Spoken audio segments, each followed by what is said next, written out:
Bonjour à tous les amis, j'espère que vous allez bien. On se retrouve aujourd'hui pour un nouveau débrief. Le débrief du match de cette finale de Ligue des Champions entre Manchester City et l'Inter. Les amis, comment vous dire que je suis déçu, je pense, comme bon nombre d'entre nous. Euh, c'est une finale, encore une fois, ratée, j'ai envie de dire. Une finale assez moyenne, hein, finalement, dans le jeu. L'Inter qui a essayé de faire quelques trucs.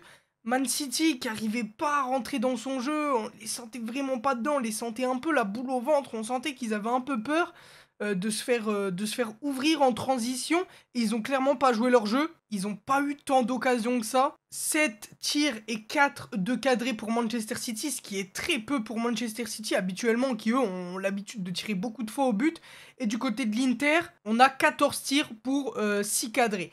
Donc voilà, ils ont commencé à pousser vers la fin du match. D'ailleurs, où l'Inter aura failli revenir au score avec cette tête de Lukaku. Honnêtement, je ne sais pas comment il la loupe. Pour moi, il doit la mettre au fond, Lukaku. Et puis cette tête de... Il me semble c'est Di Marco qui tire sur le talon de Lukaku. C'est absolument lunaire cette fin de match. Et l'Inter peut clairement marquer et revenir au score. Mais sinon, dans l'entièreté du match, il n'y a pas eu tant d'occasions que ça. C'était un match assez fermé. C'était encore une fois une finale de Ligue des Champions très décevante. Et c'est là où je me suis un peu trompé dans mon analyse, si vous aviez regardé ma vidéo prono, où je disais que, pour moi, Manchester City n'allait pas avoir peur, comme ils connaissaient la défaite déjà en finale contre Chelsea. Je me suis dit, ils vont pas réitérer ce schéma-là, et ils l'ont fait, encore une fois, ils ont eu peur, Manchester City. Voilà, je suis un peu dégoûté parce que moi, c'est une équipe que j'attendais au tournant dans cette finale. Je voulais voir une finale où Manchester City exploite son jeu à la perfection, et on l'a pas eu. Encore une fois, on l'a pas eu, on a du mal à le voir. Et pourtant, en demi-finale, eux qui avaient déroulé contre le Real Madrid, moi, c'est ce que je m'étais dit en fait. S'ils déroulent comme ils l'ont fait contre le Real Madrid, l'Inter n'a vraiment aucune chance.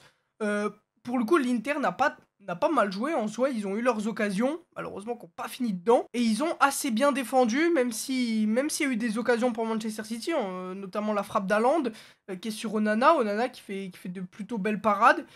Pareil pour le gardien de Manchester City, Ederson que j'avais encensé dans ma vidéo prono, où j'avais dit que ça allait être qu'il fallait qu'il soit au niveau, parce que ces derniers temps il était au niveau, Ederson, et on n'avait pas l'habitude de le voir au niveau, donc ça fait plaisir. Mais sinon, pour moi, c'est les deux équipes qui n'ont pas été au très haut niveau ce soir. Pour moi, l'Inter a quand même bouffé la feuille, parce que pour moi, le match peut se terminer à un partout et aller en prolongation. Ce serait pas du tout scandaleux. L'Inter qui a sacrément bouffé la feuille. Et puis Manchester City, voilà, je suis déçu parce que j'en attendais plus aussi de la meilleure équipe du monde, hein. Quand cette équipe joue à son top niveau, elle est imprenable, je vous le dis. Pour ceux qui ne regardent pas le foot, elle est imprenable, cette équipe de Manchester City, quand elle joue à son vrai niveau.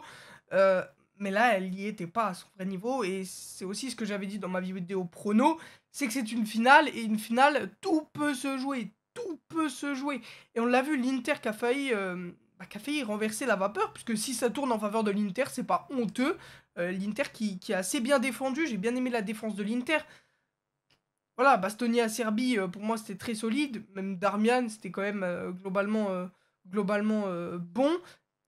Dumfries, j'ai un peu de mal, parce que je trouve qu'à des moments il a pas fait les bons choix, Dumfries, mais sinon dans l'ensemble, l'équipe de l'Inter a fait son match. Par contre du côté de City, on va en parler. Voilà, pour moi, aucun des joueurs n'a été au niveau ce soir. Aucun des joueurs n'a été au niveau ce soir. Si, il y en a peut-être un qu'on peut ressortir du lot quand même, c'est Rodri. Rodri.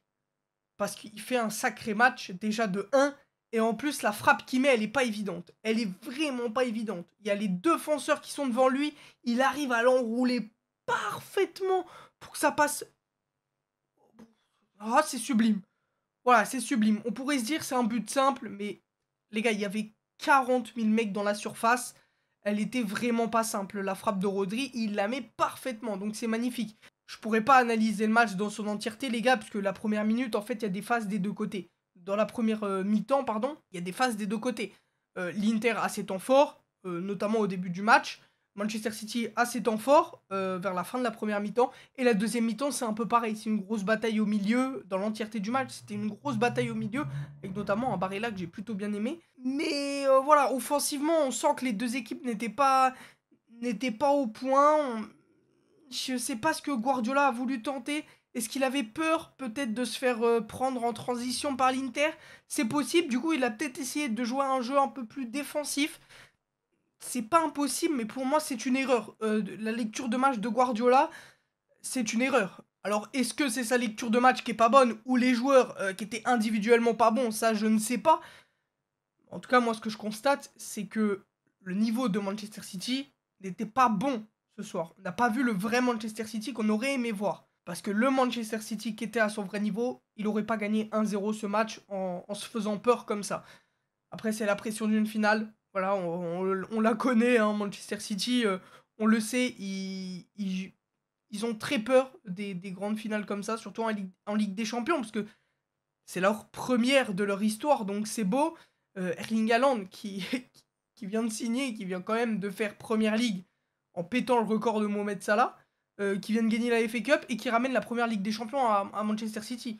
Voilà, c'est juste pour vous dire l'impact d'Haaland. Alors oui, ce soir il fait pas un bon match, mais il a une pression qui est tellement suffisante sur les défenseurs adverses que finalement que ça compense limite. Et parce qu'aussi il y a un gros travail des défenseurs et maintenant on sait comment le prendre. Haaland, il y a constamment quelqu'un au marquage sur Erling Haaland. Il y a toujours quelqu'un au marquage sur Erling Haaland et voilà, c'est aussi pour ça qu'il peut pas jouer, mais ça permet aussi de libérer l'espace sur les côtés. Et c'est pour ça que dans ma vidéo prono, j'avais parlé du jeu sur les côtés de Manchester City et que je n'ai pas vu ce soir. Je suis un peu dégoûté parce que j'aurais bien aimé voir un peu plus de jeu sur Jack Grealish, un peu plus de jeu sur Bernardo Silva, qui ont été très bien tenus, notamment par la défense de l'Inter, qui a très bien défendu, faut l'admettre. On a eu également aussi la blessure de Kevin De Bruyne. C'était un coup dur quand même pour Manchester City, même si je trouve qu'il n'était pas trop dedans, encore une fois, Kevin De Bruyne, mais bon, ça reste Kevin De Bruyne, c'est un joueur d'exception, et l'avoir dans son équipe, c'est toujours un avantage, forcément. Bon voilà les gars, en termes d'analyse, c'est compliqué d'aller plus loin hein, dans un match comme ça où il s'est quasiment rien passé. C'est dur de voir certaines choses à analyser. Pour moi, c'est plus les émotions qu'on parlait dans ce match plutôt que le pur football, si vous voyez ce que je veux dire.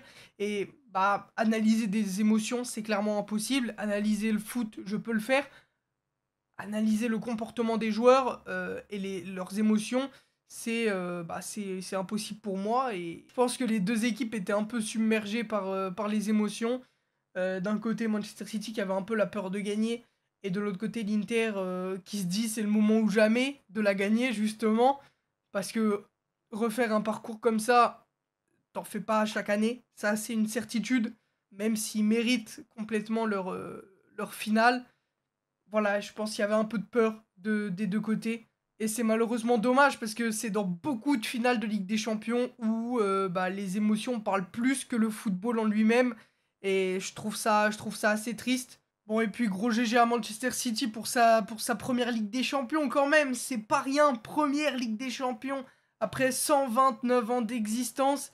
C'est absolument fou et faut pas décrédibiliser cette campagne par la performance assez moyenne qu'ils ont montré ce soir.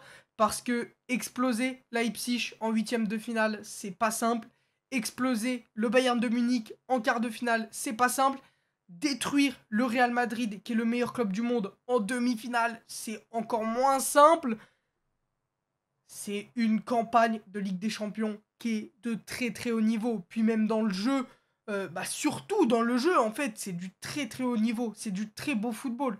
Et faut pas négliger ça. Et c'est ça qui fait le charme de la Ligue des Champions aussi. Mais voilà, compliqué d'analyser plus que ça. En tout cas, merci à tous ceux qui regardent les débriefs encore une fois. Prenez soin de vous les gars. Des bisous, portez-vous bien, à la prochaine. Bye tout le monde.